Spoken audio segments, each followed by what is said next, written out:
সুন্দর মালিক,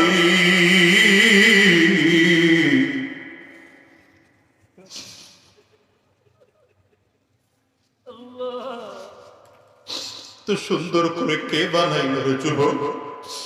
ওই মালিকের কি চিনছ? ওই মালিকের কুদরতি মুহাব্বত কি কলিজার মধ্যে ঢুকাইছ? দুনিয়ার পাগল হয়ে আজকে দুনিয়ার তালে পড়ে গেছ, দুনিয়ার মুহাব্বতে পড়ে আজকে আমার মালিককে ভুলে গেলাম। কিন্তু কখনো কি চিন্তা করে দেখছো, একজন মানুষ যতই কালো হোক না কেন, একটা পশুর সামনে দাঁড় করায় দিবা, পশুর চেয়ে মানুষকে হাজার গুণে বেশি সুন্দর দেখা যায়। নাকটানে আমার মালিক কত সুন্দর করে সেট করে সাজায় দিল, নাকের ভেতরে যেন আর ময়লা ঢুকে না যায়, নরম নরম নরম পানি দিয়ে দিল। আমার আল্লাহ তাআলা চোখটারে কত সুন্দর করে সাজাই, চোখের মধ্যে যেন বালু না ঢোকে, ময়লা ধুলাবালি না ঢোকে। এই জন্য আবার চোখের মধ্যে পিষি দিয়া পশম দিয়ে আমার আল্লাহ চোখটারে হেফাজত করে রাখলো। জিহ্বাটা কত চমৎকার করে আমার আল্লাহ বানাইলো, এর মধ্যে দাঁত আমার আল্লাহ কত চমৎকার করে বানাইলো। দাঁতটা এত শক্ত, জিহ্বাটা এত নরম, কিন্তু কখনো দাঁত জিহ্বারে কামড় দেয় না। কোনোদিন কি চিন্তা করে দেখেছ এই সবগুলো কুদরত আমার মালিকের কুদরত? এ মুসলমান, কিয়ামতের ময়দানে বান্দাগুলো দাঁড়াইয়ে বলবে, আল্লাহ তোমার দেখার জন্য না কত পাগল ছিলাম, তোমার দেখার জন্য না কত পাগল ছিলাম। দুনিয়ার খেলকাত তোমার মাখলুক যদি এত সুন্দর হয়, একটা মাছ যদি এত সুন্দর হয়, একটা গাছ যদি এত সুন্দর হয়, জমিন যদি এত সুন্দর হয়, ওই আসমান যদি এত সুন্দর হয়, চাঁদ যদি এত সুন্দর হয়, সূর্য যদি এত সুন্দর হয়, তারকা যদি এত সুন্দর হয়, ফেরেশতারা যদি এত সুন্দর হয়, তাইলে তুমি না জানি কত সুন্দর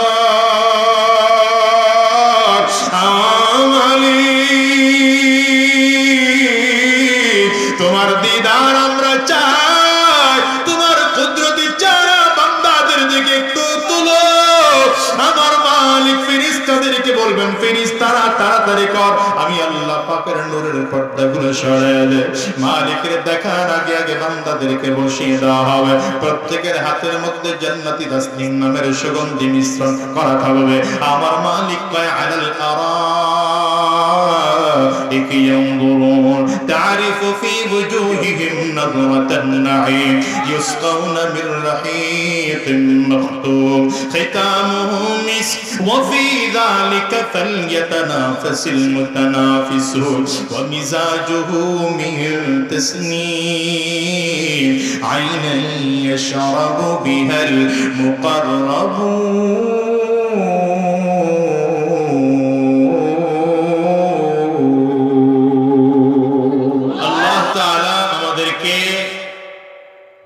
উত্তম জাতি বলে ঘোষণা দিয়েছেন, কুনতুম খায়রা উম্মাহ।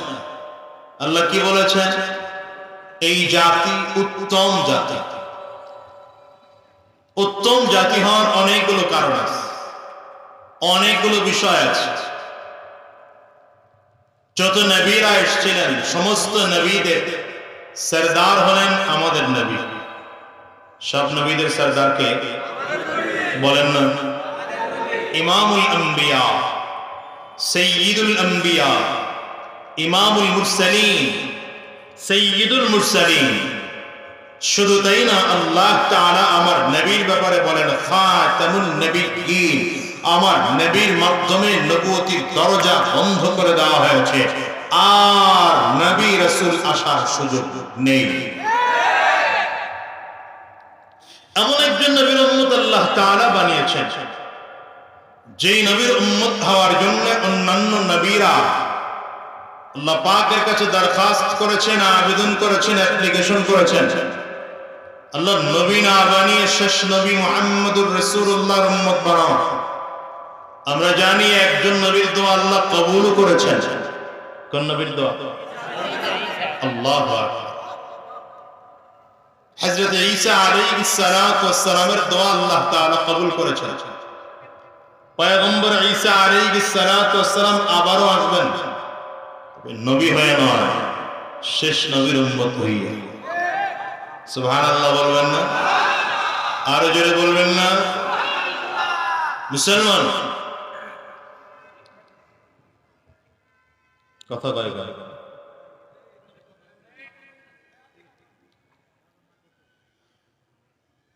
রাসূলুল্লাহ সাল্লাল্লাহু আলাইহি ওয়াসাল্লাম আগমন করেছেন, জমিন থেকে বিদায় নিয়ে চলেও গিয়েছেন। অনেক লম্বা গ্যাপ নবীজির মাঝে এবং আমাদের মাঝে, ঠিক না? কোন নবী এবং উম্মতের মাঝে এত গ্যাপ ছিল না। শুধু তাই না, আদম আলাইহিস সালাম থেকে আরম্ভ করে যত নবীরা এসেছিলেন, হযরত ঈসা আলাইহিস সালাম পর্যন্ত কখনোই নবী মুক্ত পৃথিবী ছিল না। কোন না কোন নবী ছিলেন জমিনে। বরঞ্চ নবীদের অবস্থা এমন ছিল যে আল্লাহ তাআলা কোন নবীকে মহল্লা বাউন্ডারি দিয়ে রাখছেন। এই মহল্লা টুকুর নবী, এই এলাকার নবী, এই দেশের নবী। একই যুগে একই সময়ে অনেকজন নবী ছিলেন, কিন্তু আমার নবী আসার আগেও পয়গম্বর ঈসা আলাইহিস সালামের মাঝখানে প্রায় 500 বছরের সময় ব্যবধান ছিল। আবার নবী ইন্তেকালের পরে কিয়ামত পর্যন্ত আর কোন নবী আসবে না, এখনো পর্যন্ত কোন নবী আসার সুযোগ নেই। কিন্তু ভালো করে বুঝেন, ওই সময় নবী এত থাকার পরেও উম্মত গোমরাহ হয়ে গেছে। আল্লাহ তাআলা যে কারণে পুরো উম্মতকে, পুরো জাতিকে ধ্বংস করে দিয়েছেন। যেমন কওমে লূতকে একসাথে ধ্বংস করছে, কওমে লূতকে একসাথে ধ্বংস করছে। আদ, সামুদ, এই জাতিদেরকে আল্লাহ তাআলা একসাথে ধ্বংস করেছেন। কিন্তু আমার নবী যদিও 1450 বছর আগে জমিন থেকে বিদায় নিয়েছেন, আজ পর্যন্ত নবীর উম্মতরা একসাথে গোমরাহ হয়নি। কেউ না কেউ এখনো হকের উপরে আছে, এবং কিয়ামত পর্যন্ত একটা দল, যেই দল কিয়ামত পর্যন্ত হকের উপরে থাকবেই থাকবেই থাকবেই। সেই দল চিনার উপায় কি?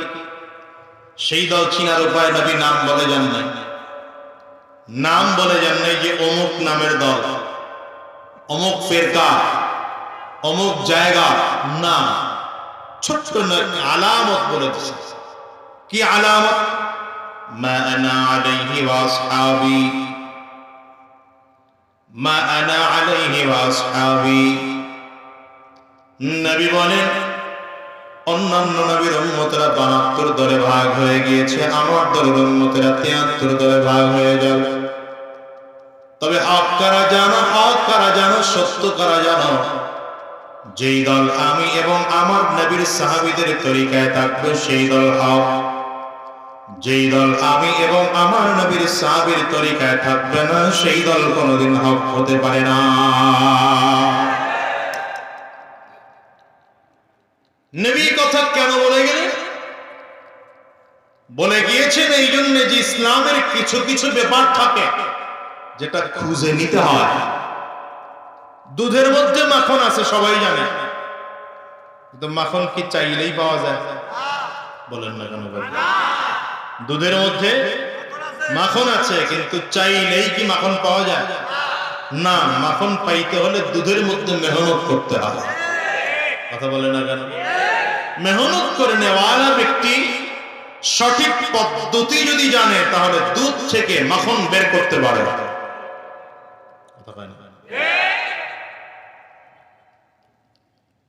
সমস্ত দাড়িওয়ালা, টুপিওয়ালা, চুপ্পাওয়ালা হাজারো থাকবে, টুপিওয়ালা কিন্তু না বাতিল, জুব্বাওয়ালা কিন্তু বাতিল, লম্বা লম্বা লেকচার দেওয়ালা কিন্তু বাতিল, এক এক লাইনের এক এক লোক হবে কিন্তু বাতিল। নবী বলেন সে আমাদের মতোই নামাজ পড়বে কিন্তু সে বাতিল। কথা কয় না কেন? দেখেন না কত লোক আছে, কত পেট মোটা আছে। কথা কন না কেন? নিচে যাওয়ার 3 কিলো আগে পেট যায়, আসেনি? আমার খুব ভালো করে হিসাব মেলাবেন, খুব ভালো করে হিসাব মেলাবেন। হক চিনার বড় উপায় হচ্ছে মা আনা আলাইহি ওয়া আসহাবি। আসহাবি, নবী এবং নবীর সুন্নতের উপরে যারা অটল আর অবিচল থাকবে সেই ব্যক্তি হক, আর যেটা থাকবে না ওটা হক হতে পারে না। বরঞ্চ আমাদের টুপির চেয়ে তাদের টুপির দাম বেশি। এর মধ্যে একটা মারা গেছে, পুরো টুপি, বাবা টুপি কি, হ্যাঁ আমাদের রুমালের চেয়ে তাদের রুমালের দাম বেশি। আমাদের জুব্বা তো 150-200 টাকার জুব্বা, আর তাগর জুব্বা স্মরণের কারুকাজ করা জুব্বা। কি কথা বল, কথাবার্তা অন্যরকম, চেহারার দিকে তাকাইলে বাবারে বাবা মনে হয় যেন সাক্ষাৎ ফেরেশতা মাত্র আসমান থেকে নামল। কথাবার্তা তো এত কঠিন, একদল মানুষ তো তার কথা শুনে ধোকাই খেয়ে যায়, কারণ সে কথা বলে ফেলছে না। ওই যদি দেখতে যান, গিয়ে দেখবেন মুর্শিদি আল্লাহ, বুঝছে না? নাউজুবিল্লাহর পাওয়ার এরকম, ফরমালিন দিয়া নাউজুবিল্লাহর ফরমালিন দিয়া ভিজায় রাখছেন না, আস্তে কম কেন নাউজুবিল্লাহ।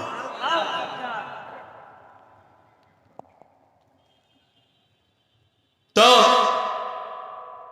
দেখতে তো চমৎকার, কিন্তু খুঁজলে দেখবেন মা আনা আলাইহি ওয়া আসহাবি, নবী এবং নবীর সাহাবীদের তরিকার মধ্যে নাই। নবীর সাহাবীর তরিকা থাকবে তো বহুত দূরের কথা, নবীর তরিকা থাকবে তো বহুত দূরের কথা। এদেরকে যদি জিজ্ঞাসা করেন, ওই মিয়া 16 কোটি মুসলমানের দেশে যে পীরগিরির খানকা নিয়ে বসছো, যারা বসছে আমি হক্কানি পীরদের বিরুদ্ধে কিন্তু বলি না, কারণ এদেশের হক্কানি পীরদের কারণে এদেশের মানুষ মাথায় টুপি দিতে শিখেছে। কথা বলেন না কেন? মুখে দাড়ি রাখতে শিখেছে। হক্কানি পীর মাশায়েখ বুজুর্গদের কারণে এদেশের মানুষ দিনদার হতে শিখেছে।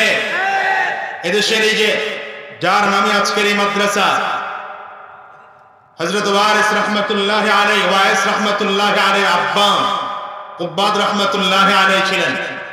আমার অত্যন্ত প্রিয় মানুষ মুফতি আব্দুর রহমান কুব্বাদি সাহেব, তার দাদা। এরকম দায়ীদের কারণে আমরা মাথায় টুপি দিতে শিখেছি, মুখে দাড়ি রাখতে শিখেছি, নয়তো আমাদের চলাফেরা ওই ইংরেজদের মতোই ছিল। দাড়ি কাকে বলে চিনতাম না, টুপি কাকে বলে চিনতাম না, সুন্নতি লিবাস কাকে বলে চিনতাম না, দ্বীন কাকে বলে চিনতাম না। মা আর সন্তানের মধ্যে পার্থক্য হতে পারে, ভাই আর বোনের মধ্যে পার্থক্য হতে পারে, জানতাম না। হক্কানি আলেমদের দাওয়াতের কারণে জেনেছি।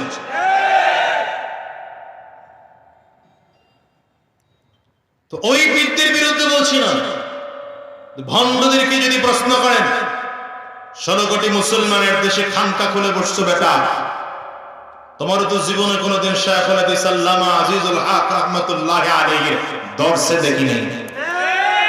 তোমার তো জীবনে কোনোদিন আল্লামা মুফতি ফজলুল হক আমিনের সাথে রাজনৈতিক এক মঞ্চে দাঁড়াতে দেখি নাই। তোমার তো কোনোদিন কালামান কুতুবুল আলম সৈয়দ ফজলুল করিম রাহমাতুল্লাহি আলাইহির সাথে একই মঞ্চে ওয়াজের ময়দানে দেখি নাই। 16 কোটি মুসলমানের দেশে একসাথে খানকা, পীরগিরির খানকা খুলে বসেছ। কোনদিন তো আল্লামা শাহ আহমদ শফি রাহমাতুল্লাহি আলাইহির সাথে একসাথে যুদ্ধের ময়দানে মাঠে মুজাহিদের মতো রাজপথে দেখি নাই। 16 কোটি মুসলমানের দেশ থেকে দেশে খানকা করে বসেছ। কোথা থেকে হাদিস শিখেছ, কোথা থেকে ইলম শিখেছ, আগে পরিচয় দাও, তারপরে খানকা খোলো। যদি বলতাম এগুলো লেজ গুটিয়ে পালানোর জায়গা পেত না। আমরা পারি নাই তো বলতে। কেন বলতে পারি নাই? কারণ আছে। কারণ হলো আমরা এই যুগের মানুষ তো ওলামায়ে কেরামদের কাছে গিয়ে ইলম শিখতে চাই না। ইলম শিখি ইন্টারনেট টিপে টিপে, আর মোবাইলের ফেসবুক থেকে ইলম শিখি, ফেসবুক থেকে ইলম শিখি। নাউজুবিল্লাহ, দুই চারটে বাড়ি যায় কয়। আমাদের ফেসবুক হয়েছে সবচেয়ে বড় মাধ্যম। সেলিব্রিটি চেনার উপায় হলো ফেসবুক। আমার আগে মুফতি সাইদ আহমদ সাহেব বলে গেছেন, আমি তো মনে করি ফেসবুকটা এখন জাতির জন্য সবচেয়ে বড় গজবে পরিণত হয়েছে। কে কি বিশ্বাস করেন জানি না, এটা ভালো মাধ্যম, মাধ্যম খারাপ না, কিন্তু ব্যবহারকারীর কারণে জায়গাটা, জিনিসটা খারাপ হয়ে গেছে। পিস্তল, পিস্তলের তো কোনো দোষ নাই, দোষ আছে? এই কথা আসতে করবেন। পিস্তল যদি সন্ত্রাসের কাছে থাকে তাহলে এই পিস্তল দিয়ে অপরাধ হয়। পিস্তল যদি আইন শৃঙ্খলা রক্ষা বাহিনীর কাছে থাকে তাহলে এই পিস্তল দিয়ে দেশ রক্ষা হয়। কথা বলে না কেন? অস্ত্র যদি ডাকাতের কাছে থাকে তাহলে মানুষের জীবন নষ্ট হয়, ধ্বংস হয়। আর ওই একই অস্ত্র যদি ডাক্তারের কাছে থাকে তাহলে মানুষের জীবন রক্ষা হওয়ার জন্য সহযোগিতা হয়। এটা একটা মাধ্যম। এখন মাধ্যমটা এমন হয়েছে যে গালি দিতে পারলেই ভালো। ফেসবুকের মধ্যে এসব কত গালি, আল্লাহ! আমি মাঝে মাঝে খেয়াল করি, সামনে আগে বসে, এই বিগত এক মাসে শুধু আমারে যা গালি দিছে এটা যদি একত্রিত করি, জমা করি, তাহলে মোটামুটি একটা ভালো বই হবে। যেই গালি খালি আমারে দিছে, কত গালি, দালাল,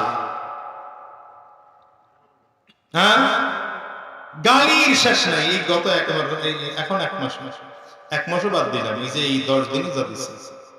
আজকে কত তারিখ? 13 তারিখ। এই 12 দিনে যা দিচ্ছে,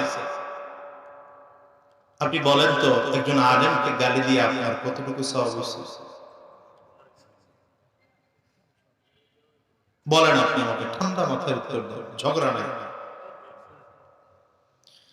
দেন আপনি আমারে গালি দেন, আপনি কুয়াকাটা হুজুরের ইচ্ছা মতো গালি দেন, আপনি মুফতি সাইয়েদ আহমদের গালি দেন, চরমনায়ের পীরেরা গালি দেন, অসুবিধা নেই। মাদারীনগর মাদ্রাসার মুহতামিম সাহেব হুজুরের গালি দেন, তাতে অসুবিধা নেই। জামিয়াত ইব্রাহিমের মুহতামিম হযরতকে গালি দেন, অসুবিধা নাই। যাত্রাবাড়ির হযরতরা যেমনে মন চায় গালি দেন। কিন্তু একটা বার আপনি বালিশের সাথে মাথা লাগায় চিন্তা করেন, আপনি যাকে গালি দিচ্ছেন যদি গালিটা তাকে দেওয়ার কারণে আল্লাহ বেজার হয়, নবী বেজার হয়, আপনার কপাল পুরার জন্য একটা গালি যথেষ্ট। আপনি গালি দেওয়ার অধিকার কি রাখেন একজন আলেমকে? একজন আলেমের ত্যাগ সম্পর্কে আপনার জানা আছে? একজন আলেমের দ্বীন সম্পর্কে ত্যাগ কি জানা আছে? আলেমের ভুল হলে আলেম ধরিয়ে দেবে। কি কথা বলে? কথাগুলো খারাপ লাগতেছে না? আলেমের ভুল হলে আলেম ধরিয়ে দেবে। এক আলেম ভুল করলে আরেক আলেম তাকে শুধরায় দেবে। আপনি কেমনে তার বিরুদ্ধে কথা বলেন আর কথাবার্তা বলে গুনাহ কামাইতেছেন, আমল নামে গুনাহ কামাইতেছেন? কেমনে আপনি জান্নাতি হবেন? কেমনে আপনি আপনাকে ইমানদার মনে করেন? হযরত আলী রাদিয়াল্লাহু আনহুর মন্তব্য, গালি দেওয়া হচ্ছে নিচু মানের মানুষের কাজ, কোন মুমিন কাউকে অযথা গালি দিতে পারে না। ঠিক না? আপনি গালি দেওয়া শুরু করছেন, আহা, আজীব হয়ে যায়। আল্লাহ আমাদের হেফাজত করুন, জোরে আমিন বলেন। ভালো করে বলেন না আমিন। রাসূলুল্লাহ সাল্লাল্লাহু আলাইহি, যে কথা বলছিলাম, নবীরা জমিন থেকে বিদায় হয়েছেন, উম্মত গুমরাহ হয়ে গেছে। তো আমার নবী আজ থেকে 1450 বছর আগে বিদায় হয়েছেন, এখনো এই উম্মত কিন্তু গুমরাহ হয় নাই, একত্রিত হয়ে গুমরাহ হয় নাই, কোনোদিন হবেও না। হয়তো 2-4 জন গুমরাহ হয়ে যেতে পারে, 2-1 জন গুমরাহ হয়ে যেতে পারে। সবচেয়ে বড় বিষয়, এই উম্মতকে আল্লাহ কোনোদিন ধ্বংস একসাথে করবেন না। এই উম্মত দুনিয়াতে এসেছে সবার পরে, কিন্তু জান্নাতে যাবে সবার আগে। আরো জোরে বলেন না সুবহানাল্লাহ। জান্নাতে যাওয়ার যদি সিরিয়াল করা হয়, সর্বপ্রথম জান্নাতে যাবেন আমার নবী। কে যাবেন? জোরে বলেন না, আমার নবী। জান্নাতে যাওয়ার সিরিয়াল করা হলে দ্বিতীয় নম্বরে যাবেন অন্যান্য নবীরা। জান্নাতে যাওয়ার সিরিয়াল করা হলে এর পরেই যাবে নবী মুহাম্মদুর রাসূলুল্লাহর উম্মতেরা। এরপরে যাবে অন্যান্য নবীর উম্মতেরা। আরো আশ্চর্যের খবর শুনবেন, সবার আগে জান্নাতে যাবে কে বললাম? আমার নবী। কে যাবে? কথা বলেন না ভাই। কিন্তু আশ্চর্যের খবর হলো আমার নবীর আগেই নবীর উম্মত জান্নাতে যাবে। এটা কেমনে সম্ভব? এটা কেমনে সম্ভব? আপনারা এখানে দাওয়াত দিচ্ছেন, আমার ড্রাইভারেরও দাওয়াত দিচ্ছেন, তো সে কিন্তু আমার আগে ঢুকছে। কথা বলে না? কুয়াকাটা হুজুরকে আপনারা দাওয়াত দিচ্ছেন, কুয়াকাটা হুজুরের ড্রাইভারের দাওয়াত দিচ্ছেন, কিন্তু আদর আপ্যায়ন কি ড্রাইভারের মোটেও কম হয়? কথা বলেন না কেন? আল্লাহু আকবার। রাসূল আরবি সাল্লাল্লাহু আলাইহি ওয়াসাল্লাম বলেন, বিলাল, কিয়ামতের ময়দানে আমি নবীকে ডাকা হবে জান্নাতের গেট খুলে দেওয়ার জন্য, কারণ আমি নবীর হাতে জান্নাতের গেটের চাবি থাকবে। কি মনে করছেন হযরত বিলাল কালো মানুষ, নাই তার বাবার পরিচয়, বাবা তাও গোলাম, দাদার পরিচয় তাও গোলাম, টাকা পয়সার দিক থেকে হযরত বিলাল নিঃস্ব, ক্ষমতার দিক থেকে হযরত বিলাল নিঃস্ব। আল্লাহ সামাজিকভাবে হযরত বিলাল কেউ সম্মান দেয় না, কিন্তু নবী আমার ডেকে বলেন, বিলাল, কিয়ামতের ময়দানে আমি নবীকে ডাকা হবে জান্নাতের গেট খুলে দেওয়ার জন্য, কারণ আমি নবীর হাতে জান্নাতের গেটের চাবি থাকবে। আমি নবী যখন আমার হাতের চাবি দিয়ে জান্নাতের গেট খুলে দেব, আমার আগে কোন নবীরা জান্নাতের মধ্যে ঢোকার পারমিশন পাবে না। সবার আগে আমি নবী মুহাম্মদুর রাসূলুল্লাহ সাল্লাল্লাহু আলাইহি ওয়াসাল্লাম জান্নাতের মধ্যে প্রবেশ করব। নবী আমার ডেকে বলেন, বিলাল, আমি নবী যেই সাওয়ারিতে আরোহণ করে জান্নাতের মধ্যে ঢুকবো, সেই সাওয়ারির লাগাম ধরে ধরে ধরে ধরে তুমি বিলাল আমি নবীর আগেই জান্নাতে যাইবা।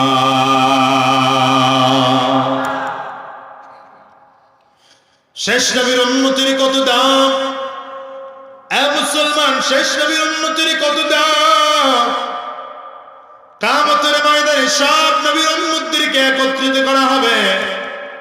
সব নবীর উম্মতদেরকে কিয়ামতের ময়দানে যখন একত্রিত করা হবে, সকল নবীর উম্মতদেরকে যদি একত্রিত করা হয়, যেই পরিমাণ উম্মত হবে আমার নবী মুহাম্মদুর রাসূলুল্লাহ সাল্লাল্লাহু আলাইহি ওয়াসাল্লামের উম্মতের এক আর সেই পরিমাণ মূল্য। কোন নবীরা ঘোষণা দিয়ে জানলে আমার পরে আমার ওয়ারিস থাকবে, কিন্তু আমার নবী ঘোষণা দিয়ে গিয়েছেন আমার পরে আমার ওয়ারিস। তবে কারা আমার ওয়ারিস জানো? ইন্নাল উলামা ওয়ারাসাতুল আম্বিয়া। নবী বলেন আমার পরে উলামায়ে কেরাম হলো আমি নবীর ওয়ারিস। তবে তারা কিসের ওয়ারিস জানো? ওয়া ইন্নাহুম লাম ইউওয়ারিসুনা দীনারা ওয়ালা দিরহামা, ইন্নাহুম ইউওয়ারিসুল ইলমা। নবী আমার বলেন এই নবীর উম্মতেরা উলামায়ে কেরামরা নবীদের ওয়ারিস। তবে তারা কিসের ওয়ারিস জানো? আমার নবীর কাছ থেকে টাকা পয়সা পাওয়ার কারণে ওয়ারিস হয় নাই, আমার নবীর সম্পদ পাওয়ার কারণে ওয়ারিস হয় নাই, আমার নবীর কাছ থেকে ঘর বাড়ি জমি জমা পাওয়ার কারণে ওয়ারিস হয় নাই। আমার নবী বলেন আসমানি ইলম, আমি নবীর ইলম তাদের সিনায় থাকার কারণে তারা ওয়ারিস। ভালো করে বুঝেন মুসলমান। হযরত আলী কাররামাল্লাহু ওয়াজহু বলেন আমাদেরকে আল্লাহ তাআলা সম্পদ দেন নাই, সম্পদ দিয়েছেন বেঈমানদেরকে, টাকা পয়সা দিয়েছেন বেঈমানদেরকে, কাফির আর মুশরিকদেরকে। কিন্তু আল্লাহ তাআলা আমাদেরকে টাকা পয়সা নামের সম্পদ না দিলেও একটা কঠিন সম্পদ দিয়েছেন, কুরআন। রাজিনা কিসমতুল জব্বার ফিনা, রাজিনা কিসমতুল জব্বার ফিনা, লানা ইলমুন ওয়ালিল আ'দা'i মালু, فإن المال يفنى عن قريب فإن العلم ওয়া ইন্নাল ইলমা বাকিন লা ইয়াজালু। হযরত আলী রাদিয়াল্লাহু আনহু বলেন, আল্লাহ তাআলা আমাদের শত্রুদেরকে টাকা দিয়েছেন, পয়সা দিয়েছেন, ক্ষমতা দিয়েছেন। আমাদের শত্রুদেরকে আল্লাহ তাআলা দুনিয়ার নাজ ও নিয়ামত দিয়েছেন, কিন্তু আমার আল্লাহ এই উম্মতদেরকে আমাদেরকে আল্লাহ তাআলা আসমানের জ্ঞান দিয়েছেন। আসমানের জ্ঞানের এত দাম, আমরা আসমানের জ্ঞান পেয়ে বড় খুশি আছি। কারণ হলো দুনিয়ার সমস্ত সম্পদগুলো ধ্বংস হয়ে যেতে পারে, কিন্তু আমাদেরকে আল্লাহ তাআলা যে ইলম দিয়েছে, এই ইলম মৃত্যুবরণ করলেও কোনোদিন শেষ হয় না। আমি এই জন্য মাঝে মাঝে বলি, শোনো, দুনিয়ার যত ক্ষমতা বানাচ্ছে, ক্ষমতাবানদের ক্ষমতা মৃত্যুর আগ পর্যন্ত চলে। কোন পর্যন্ত? ওই লোক যে মোরাকাবা হয়ে গেছে, কোন পর্যন্ত চলে? তাই আল্লাহর ওলি এদিকে তাকাইতে, দুনিয়ার ক্ষমতাবানদের ক্ষমতা কোন পর্যন্ত চলে? সম্পদবান আর সম্পদের বাহাদুরি মৃত্যুর আগ পর্যন্ত চলে। কোন পর্যন্ত? কিন্তু উলামায়ে কেরামদের ক্ষমতার পাওয়ার কত জানো? উলামায়ে কেরামদের ক্ষমতার পাওয়ার কিয়ামতের পরেও চলবে। আল্লাহু আকবার, চিল্লায়া বলে। কিয়ামতের ময়দানে মানুষগুলোর সামনে আমার মালিক পর্দার আড়ালে দাঁড়াবেন। পর্দার আড়ালে দাঁড়িয়ে আমার মালিক চমৎকার করে জান্নাতে মাহফিল সাজাবেন। জান্নাতি মাহফিলের মধ্যে আমার মালিক নিজেই বলবেন সভাপতির আসনে, সকল নবীরা থাকবেন বিশেষ অতিথির আসনে, আমার নবী সেদিন থাকবেন প্রধান অতিথির আসনে। সকল নবীরা সেদিন আল্লাহর কালাম থেকে তিলাওয়াত করে শোনাবেন। হযরত দাউদ আলাইহিস সালাতু ওয়াস সালাম মাওলা পাকের কালামের তিলাওয়াত করে শোনাবেন। আমার নবী সূরা ইয়াসিনের তিলাওয়াত করে শোনাবেন। সর্বশেষ আমার আল্লাহ তাআলা নিজ কণ্ঠে, মায়াবী কণ্ঠে, মধুর কণ্ঠে আমার আল্লাহ নিজে সূরা রহমান সেদিন তিলাওয়াত করে শোনাবেন। আবার মালিকের সূরা রহমান তিলাওয়াত যখন শেষ হয়ে যাবে, মুসলমান আমার আল্লাহ তাআলা পর্দার আড়াল থেকে সূরা রহমান যখন তিলাওয়াত করে শোনাবেন, মানুষগুলো আওয়াজ দিয়ে আল্লাহু আকবার বলে একটা চিৎকার করবে।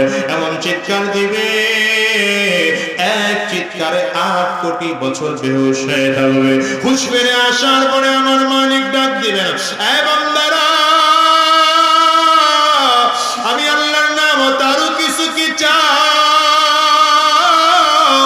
বান্দা বলবে, আল্লাহ আমরা নবীর কণ্ঠে তেলাওয়াত শুনেছি, এমন একটা যুগ ছিল বাংলাদেশে ছিল, আমরা নবীর দেখি নাই। নবী ইন্তেকালের 1400-1450 বছর পরে জমিনে আসছে, আমরা নবীর জবানে তেলাওয়াত শুনি নাই।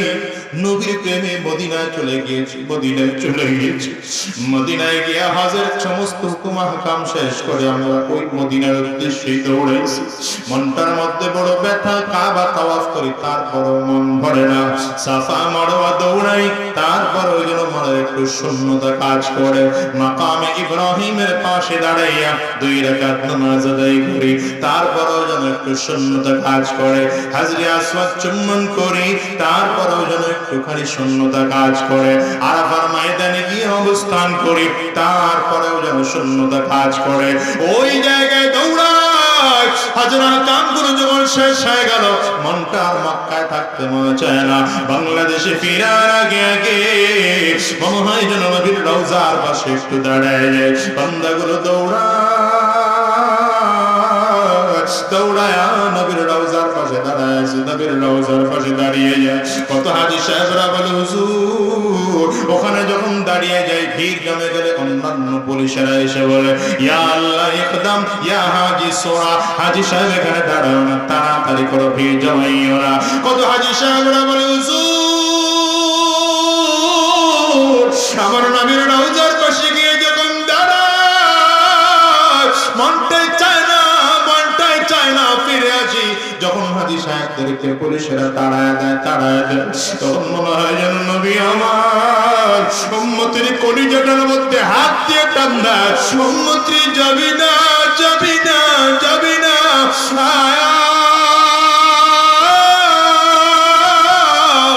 এই দুনিয়া দুনিয়ার মুসলমান ওই মদিনায় গেলে যদিও নবীরে দেখা যায় না, তারপরে এত কেন মজা? কারণ বান্দা জানে ওখানে নবী শোয়া আছে। हमने आँखों से देखा नहीं है मगर हमने आँखों से देखा नहीं है मगर उनकी तस्वीर सीने में मौजूद है। जिसने लाकर कलामे इलाही दिया, जिसने लाकर कलामे इलाही दिया, वो मोहम्मद मदीने में मौजूद है। हमने आँखों से देखा, बोलन ना, हमने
सीने में मौजूद है।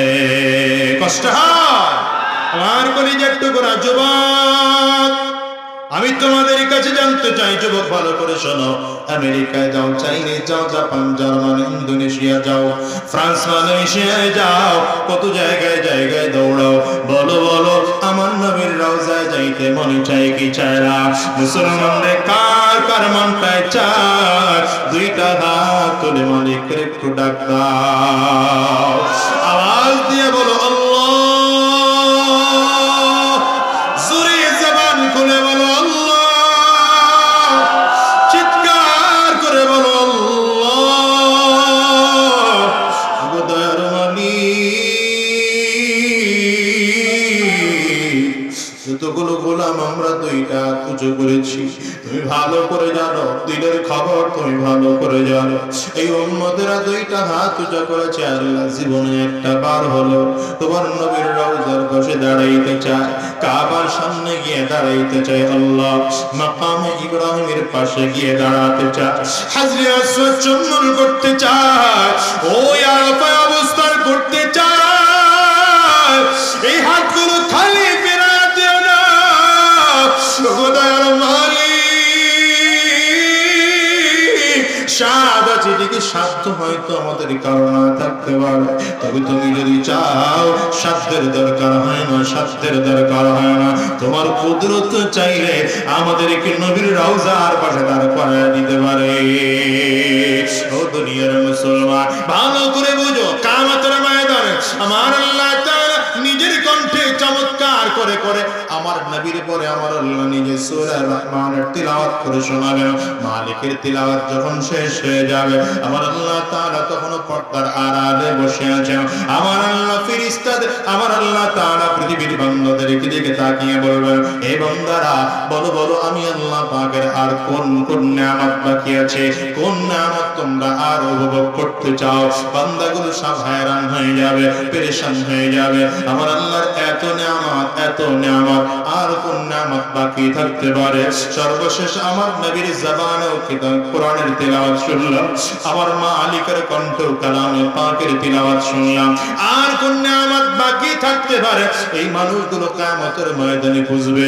আমরা আওয়াম, আমরা সাধারণ মানুষ, আমরা জানি না আমার মালিকের কোন নেয়ামত বাকি থাকতে পারে। তবে এই মজলিসের মধ্যে যদি আলেম থাকে, ওই কিয়ামতের ময়দানে বান্দাগুলো দৌড়াবে, কোরআনের আলেম ওয়ালা আলেম কই, এদেরকে যদি খুঁজে পাও, এরা জানবে আমার মালিকের আর কি কি ওয়াদা ছিল, কোন কোন ওয়াদা বাকি আছে। মানুষগুলো দৌড়ায় দৌড়ায় খেয়াল করে দেখবে উলামায়ে কেরামরা কোথায় আছেন। উলামায়ে কেরামদের কাছে চলে যাবে, আমার মালিকের এখন কোন নেয়ামত বাকি আছে। উলামায়ে কেরাম বলবে মালিকের সব নেয়ামতই দেওয়া হয়ে গেছে, তবে জান্নাতের মধ্যে সবচেয়ে বড় নেয়ামত হলো আমার মালিকের দিদার। হুরুল মাজিদ নেয়ামত है तो হুরুল মাজিদ নেয়ামত है तो सबसे बेहतर नेमत दीदार तो। अल्लाह अल्लाह क्या मुबारक नाम है, अल्लाह अल्लाह आशिकों का काम है।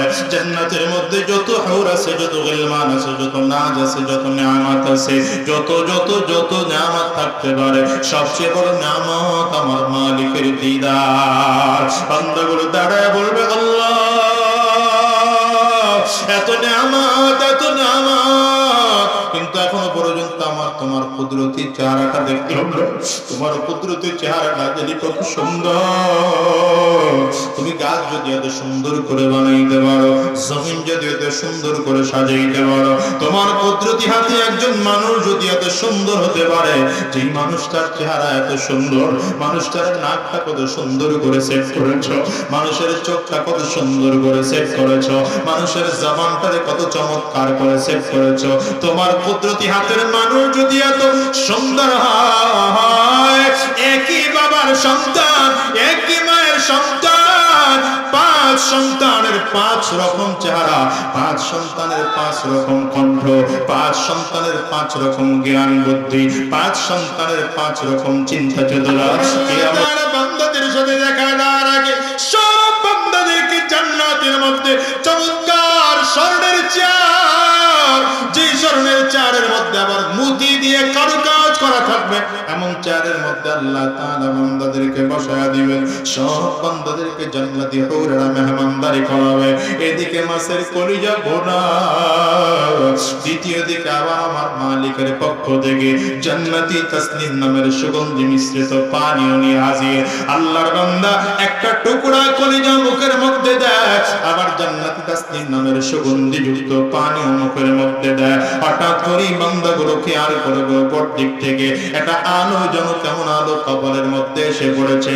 আলোটা তো চমৎকার, দুনিয়ার আলোর দিকে তাকাইলে তো অন্তর নষ্ট, দুনিয়ার আলোর দিকে তাকায় থাকা যায় না, চোখের যদি নষ্ট হয়ে যায়। কিন্তু ওই আলোটা এত চমৎকার আলো, যে আলোর দিকে তাকাইলে তাকাইয়া থাকতেই মনে চায়, এত চমৎকার, যার দিকে তাকাইয়া থাকতেই মনে চায়। হঠাৎ করে বান্দাগুলো নজর করে যাবে ওই দিকে, নজর করতে দেরি হয়, আমার মালিকের কুদরতি কণ্ঠে হঠাৎ করে আওয়াজ ভেসে আসবে, আসসালামু আলাইকা ইয়া ইবাদি।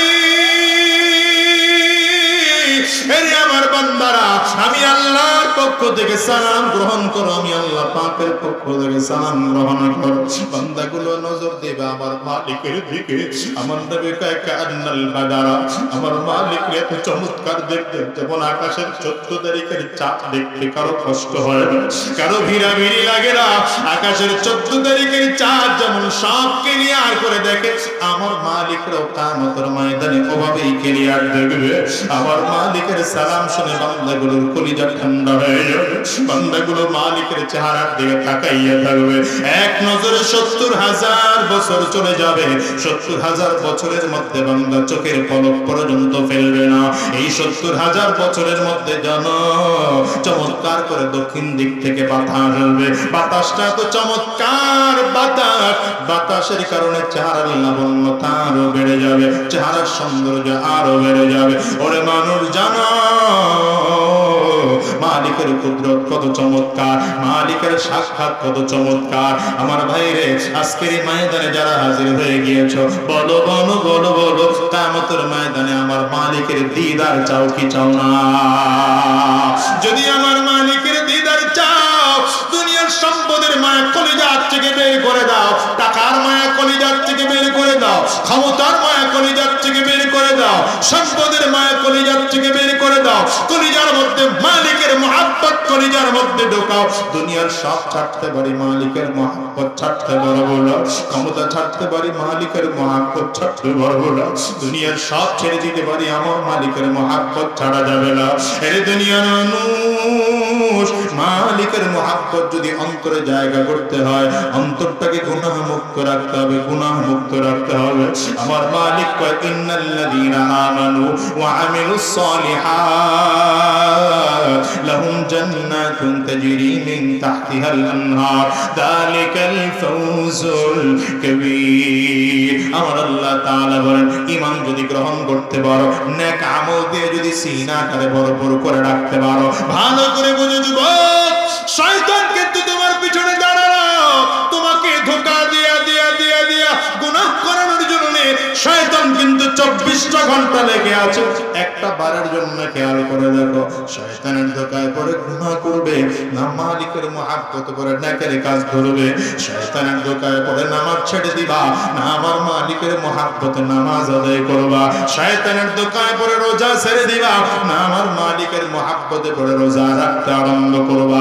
শয়তানের ধোঁকায় পড়ে ঘুষের ব্যবসা করবা না, আমার মালিকের মহব্বতে পড়ে ঘুষের ব্যবসা ছেড়ে দিবা। শয়তানের ধোঁকায় পড়ে মিথ্যা কথা বলবা না, আমার মালিকের মহব্বতে পড়ে মিথ্যা কথা ছেড়ে দিবা। একটা বারের জন্য হিসাব মিলাইয়া বিদায় হও। ভালো করে বুঝো, ভালো করে বুঝো, এই দুনিয়া যাচ্ছি, আগামীকালকে থাকবো এমন কোনো গ্যারান্টি নাই। বরঞ্চ প্রায় বলি, আমি আজকেও বলে যাই, দুনিয়া আসার সিরিয়াল আছে। আল্লাহর কসম করে বলি, আল্লাহর কসম করে বলি, এই দুনিয়া আসার সিরিয়াল আছে বাজার, যাওয়ার কিন্তু কোনো সিরিয়াল নেই। আসার সময় আগে বাবা আসে, দাদা আসে, তারপরে বাবা আসে, তারপরে সন্তান আসে। যাওয়ার সময় মনে হয় দাদা দুনিয়ায় থাকে, নাতি জমিন থেকে বিদায় হয়, বাবা জমিনে থাকে, সন্তান জমিন থেকে বিদায় হয়। তোমার আমার ক্ষেত্রে এমন হতে পারে কি পারে না? আওয়াজ করে চিল্লায় জোরে বলো। আজরাইল কিন্তু পেছনে ঘুর ঘুর ঘুর ঘুর করে ঘুরে, কোন দিন জানি মালিকের আদেশ হয়ে যায়, মালিকের আজরাইল জানি কোন দিন সামনে এসে দাঁড়িয়ে যায়। যেদিন আজরাইল সামনে এসে দাঁড়াবে, সেদিন সম্পদের বাহাদুরি চলবে না, ক্ষমতার বাহাদুরি চলবে না, টাকার বাহাদুরি চলবে না, সব ছেড়ে দিয়ে আমার মালিকের কুদরতি হাতে সুপুর্দ হয়ে যেতে হবে। অনুরোধ করে গেলাম রে বাজার, এই দুনিয়ায় যে কয়দিন থাকবো, মালিকের গোলাম হয়ে বাঁচবো, আল্লাহর গোলাম হয়ে বাঁচবো। কারা কারা তৈয়ার আছো? দুই হাত উঁচু করে আমার আল্লাহরে দেখাও, আওয়াজ দিয়ে চিল্লায়া ডাক দাও আল্লাহ, জবান খুলে আল্লাহ।